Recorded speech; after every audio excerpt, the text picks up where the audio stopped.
warahmatullahi wabarakatuh. Halo teman-teman, nama saya Amira Fadilah dan saat ini saya akan menjelaskan dan mempresentasikan tentang Pancasila sebagai dasar negara. Kita masuk ke slide pertama, yaitu pengertian dan sejarah Pancasila. Nah, Pancasila ini berasal dari bahasa Sanskerta, yaitu berasal dari kata panca yang berarti lima dan kata sila yang berarti prinsip.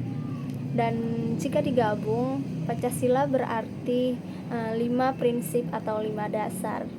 Nah, Pancasila sendiri lahir dari nilai-nilai luhur bangsa yang telah ada sejak zaman dahulu. Dan dalam sidang BPUPKI, tokoh-tokoh bangsa merumuskan Pancasila sebagai dasar yang mampu mewakili keberagaman dan keunikan bangsa Indonesia. Berikutnya adalah fungsi Pancasila sebagai dasar negara.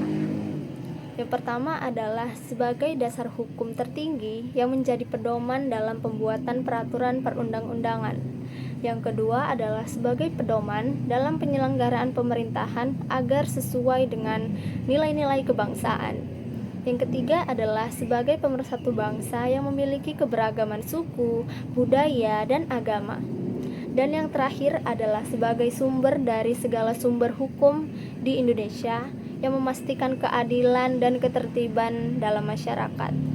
Nah, fungsi Pancasila ini sendiri memperlihatkan bahwa semua peraturan, semua undang-undang dan kebijakan negara harus selaras dengan nilai-nilai yang terdapat di dalam Pancasila. Pemerintah tidak boleh bertindak sewenang-wenang karena Pancasila ini menjadi batas moral dan etika. Selain itu, dalam masyarakat yang multikultural, Pancasila menjadi titik temu yang menyatukan semua perbedaan demi kedamaian bersama. Kita masuk ke penjelasan berikutnya, yaitu tentang implementasi Pancasila dalam kehidupan sehari-hari. Berikut adalah beberapa implementasi Pancasila dalam kehidupan sehari-hari. Yang pertama adalah menjalankan ibadah sesuai dengan kepercayaan masing-masing sebagai bentuk pengamalan dari sila pertama. Yang kedua adalah saling menghormati dan menghargai sesama sebagai wujud dari nilai kemanusiaan yang terkandung di dalam sila kedua. Yang ketiga itu adalah menjaga persatuan dan kesatuan bangsa dengan mengutamakan kepentingan bersama yang terkandung di dalam sila ketiga. Yang berikutnya adalah mengutamakan musyawarah dalam menyelesaikan masalah demi mencapai mufakat yang terdapat di sila keempat. Dan yang terakhir adalah bersikap adil dalam berbagai aspek kehidupan untuk menciptakan kesejahteraan bersama. Dan ini terkandung dalam sila kelima. Dan nilai-nilai Pancasila bukan hanya diajarkan di sekolah, tetapi harus dipraktekkan dalam kehidupan yang nyata. Misalnya menghormati perbedaan agama di lingkungan, tidak menyebarkan kebencian, dan saling membantu saat ada yang membutuhkan. Dengan mengamalkan setiap sila, kita dapat ikut menjaga harmoni sosial dan memperkuat karakter bangsa. Yang terakhir, kita akan memasuki kesimpulan.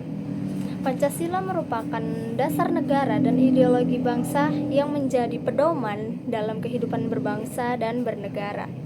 Sebagai dasar negara, Pancasila memiliki peran yang penting dalam membentuk kebijakan dan peraturan yang berlaku di Indonesia. Implementasi nilai-nilai Pancasila dalam kehidupan sehari-hari sangat diperlukan untuk menjaga persatuan, toleransi, serta keadilan sosial di tengah masyarakat yang beragam. Oleh karena itu, setiap warga negara memiliki tanggung jawab untuk mengamalkan dan mempertahankan Pancasila demi mewujudkan kehidupan yang harmonis dan berkeadilan. Baik, segitu penjelasan dari saya. Terima kasih sudah menyimak dan mendengarkan. Lebih dan kurang saya mohon maaf. Wassalamualaikum warahmatullahi wabarakatuh.